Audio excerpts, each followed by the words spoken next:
দুঃখজনক হচ্ছে যে ইরান কিন্তু বারবার বলছে যে মধ্যপ্রাচ্যের মার্কিন কোনো ঘাঁটি থেকে হামলা হলে তারা পাল্টা হামলা চালাবে, এই ঘাঁটিগুলি বন্ধ করতে হবে, এটা হচ্ছে শর্ত।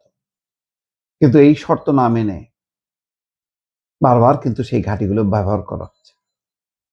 সর্বশেষ যেই হামলা, যে খার্গে অর্থাৎ ইরানের প্রধান যে খার্গে দ্বীপ, যেটা বলা হয় তেল উত্তোলনের 90% তেল উত্তোলন এবং রপ্তানি হয়, প্রধান অর্থনৈতিক অঞ্চল, সেই অঞ্চলে হামলা হয়।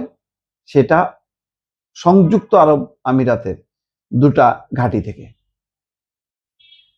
এটা টের পেয়ে ইরান তার বদলা নিচ্ছে এবং দুবাই এবং দুবাইয়ের আশেপাশের এলাকা কিন্তু তছনছ করছে। তীব্র হামলা করেছে ইরান এবং সেখানে বিস্ফোরণ হয়েছে। কালো ধোঁয়ায় দুবাইয়ের আকাশ আচ্ছন্ন হয়ে গেছে। এখানে খবরে বলা হচ্ছে ইরানের তেলের প্রধান ঘাঁটি খার্গ আইল্যান্ডে হামলা চালানোর জন্য আমেরিকা ব্যবহার করেছিল সংযুক্ত আরব আমিরাতের দুটি ঘাঁটি, এমনটাই দাবি করেছে ইরানের পররাষ্ট্রমন্ত্রী আব্বাস আরাকচি। তারপর থেকে পশ্চিম এশিয়ার এই দেশটিতে হামলার ঝাঁজ বাড়িয়ে দিয়েছে তেহরান। রবিবারও দুবাইতে একাধিক হামলা হয়েছে।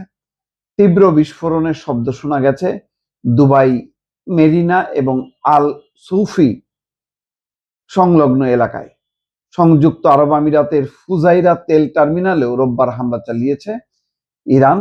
সেখানে তেল তোলার কাজ থমকে গেছে। ফুজাইরা কেন্দ্রে হামলার কারণে আগুন ধরে যায়। ঘটনাস্থল থেকে পুরো কালো ধোঁয়ার কুণ্ডুলি আকাশে উঠতে দেখা গেছে। স্থানীয় সংবাদ মাধ্যমের দাবি, এর ফলে জর্ডানের এক নাগরিক আহত হয়েছে। এখন পর্যন্ত আর কোনো হতাহতের খবর নেই। শনিবার দুবাইতে হামলা হয়। শহরের মধ্যভাগ থেকে বিস্ফোরণের শব্দ শোনা যায় একাধিকবার। যুদ্ধ শুরুর পর থেকে এখন পর্যন্ত সংযুক্ত আরব আমিরাতকে নিশানা করে 1800-র বেশি ড্রোন এবং ক্ষেপণাস্ত্র ছুড়েছে ইরান। এর মধ্যে 1600টি ড্রোন, 294টি ব্যালিস্টিক ক্ষেপণাস্ত্র এবং 15টি ক্রুজ ক্ষেপণাস্ত্র। পশ্চিম এশিয়ার আর কোনো দেশে এত হামলা হয়নি। ইরানের হামলায় সংযুক্ত আরব আমিরাতের সরকারি হিসাবে মোট 6 জনের মৃত্যু হয়েছে। ইরানের বিদেশমন্ত্রী জানিয়েছিল খার্গ আক্রমণের জন্য আমেরিকা ব্যবহার করেছে সংযুক্ত আরব আমিরাতের রাস আল খাইমার একটি ঘাঁটি। এছাড়াও একটি মার্কিন ঘাঁটি থেকে খার্গে বোমা ফেলা হয় এবং সেটি দুবাইয়ের খুব কাছে অবস্থিত। আমেরিকার এই পদক্ষেপকে বিপজ্জনক বলে উল্লেখ করেছে আরাকচি। পাল্টা হামলার হুঁশিয়ারি দিয়েছেন, জানিয়েছেন সংযুক্ত আরব আমিরাতের কোনো জনবহুল এলাকায় প্রত্যাঘাত না করার চেষ্টা তারা করবেন। ইরানের এই দাবি প্রসঙ্গে সংবাদ সংস্থা এপি আমেরিকার সেন্ট্রাল কমান্ড বাহিনীর প্রতিক্রিয়া জানতে চেয়েছিল, কিন্তু তারা কোনো মন্তব্য করেনি। তার মানে যতক্ষণ পর্যন্ত মধ্যপ্রাচ্যের মার্কিন ঘাঁটিগুলো ব্যবহার হবে ইরানের বিরুদ্ধে, ইরান কিন্তু প্রতিবেশী কাউকে ছাড় দেবে না। ফলে এমন একটা পরিস্থিতিতে দেখেন সৌদি আরবের যেহেতু ঘাঁটিগুলি ব্যবহার হয়েছে, এখন সেখানে হামলা তীব্র করছে ইরান। এখন সৌদি আরব খালি করে আমেরিকানদেরকে বলা হচ্ছে যে তাড়াতাড়ি বাণিজ্যিক ফ্লাইটে চলে যাও।